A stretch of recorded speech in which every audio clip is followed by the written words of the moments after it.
Hello everyone friends, good evening. ডোনাস এ সকলকে স্বাগত জানাই। আজকের রেসিপি ভেজিটেবিল চপ। এই ভেজিটেবিল চপ অবশ্যই বানিয়ে খেতে পারেন যারা নিরামিষ খান। আর এই শীতের সন্ধ্যাবেলায় একটা দারুণ স্ন্যাক্স হয়ে যাবে। সবার জন্য বলছি, আমার নিজের মতো করে করেছি। ভাজা গ্রেট করে রেখেছিলাম আগে আমি গাজর, বিট আর একটু বিনস ছিল, সেটাও দিয়ে দিয়েছিলাম ঘরে সবজির মধ্যে।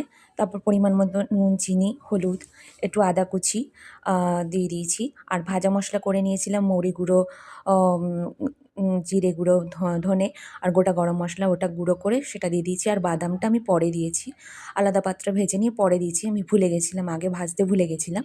তো যাই হোক, তারপরে আমি গ্রেট করা আলুগুলো একটু সিদ্ধ ছিল সেটা দিয়ে দিয়েছি যাতে পুরটা ভালো মতো নরম হয়। এরপর আস্তে আস্তে এগুলোকে ভালো করে গোটা গরম মশলা, ধনেপাতা দিয়ে আমি পুরটা করে নিয়েছি। এরপর ওভাল শেপে আমি শেপ দিতে হবে চপগুলোকে। তো তার জন্য আমি